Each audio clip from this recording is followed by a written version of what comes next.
Would it surprise you to know that I didn't want to preach on this? When I first got the email, I was like, oh, yeah, I don't really have to preach on this one, do I? And Carla said, no, I could pick my own. So I thought I'd think about it. That day, I had 3 one-to-ones. One-to-ones are the meetings that we use community organizers to get to know people, to plan things, meet just one-on-one.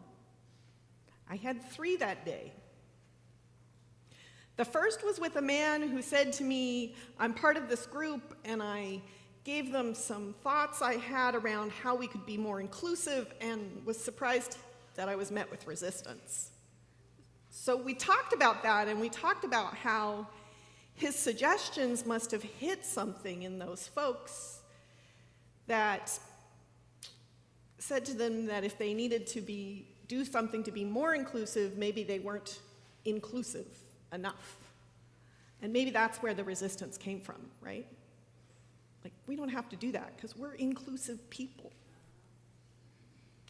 The next one-to-one I had was with, again, a white man who explained to me that his marriage to his black wife had opened his eyes. His relationship with her extended family had taught him a whole different perspective on the world that he lived in.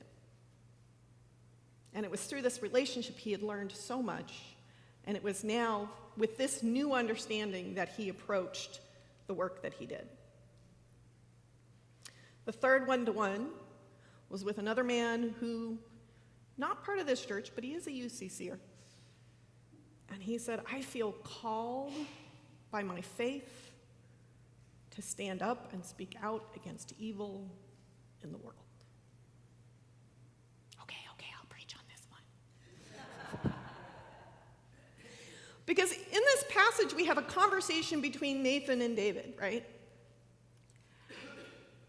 And it's interesting because we did a conflict resolution training at work a couple of weeks ago, and it was actually Rabbi Seth who did the training. Many of you might have known him. He's married to Elizabeth, who was your preacher here a while back. And Rabbi Seth said a couple of things that I took with me. Conflict is inevitable. Dealing with people, you're going to end up in some conflict. And something he didn't say directly, but rather indirectly, the best way to de-escalate conflict is not what you get the other person to do, but it's what you do, right? It's how you deal with your triggers. And he taught us a breathing technique, a breathing and grounding technique for when we're in conflict, to kind of center ourselves.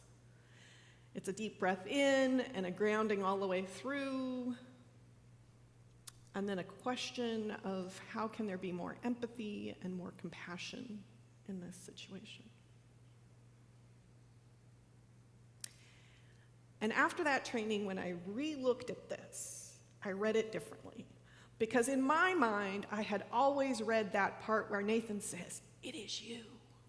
He jumps up, he says, "It is you! You are the man!" And after Rabbi Seth's training, I read it again, and I realized Nathan, at the risk of losing his head, maybe being exiled, maybe being put in prison for the rest of his life, probably didn't do it that way. He probably took a deep breath, grounded himself. Maybe he said his favorite Hebrew scripture to himself, and he said, "It is you. You are the man." I think from Nathan we need to learn that ability to call somebody into relationship, into an ongoing conversation. If we need to speak truth to power, we need to do it in a way that continues the relationship. Because we need to keep having the conversation. And if we get exiled or our head gets chopped off, we can't continue to have the conversation. So I was struck by that. I was also struck by David. Because David didn't do what I would have done. which is, well, I didn't mean it that way. It wasn't really me. You see, this thing happened, and he just said, yeah, I sinned. I did it wrong. I did a bad thing. He didn't spend a lot of time with that statement, right? It's one little statement. Yeah. I did it. I committed a sin. I think about that, and I think about our tendency, and my tendency as a conflict-adverse person, to avoid, to deflect, to run away from, to exile that person from my life. And what it would mean to take a deep breath, to ground myself,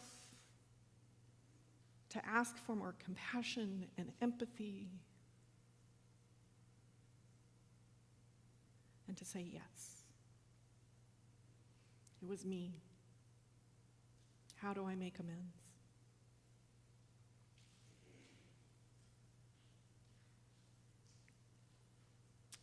That's really all I have for you, folks. Because this is not a skill set I have yet. This is a skill set I'm still working on. I'm constantly confronted by things I need to apologize for. I am constantly confronted by situations that I have to walk into where I have to speak truth to someone who may not want to hear it. So, as I finish today, I would just ask you to reflect on when are times in your life you're called to be Nathan, when are you called to be David, and I wish us all more compassion and more empathy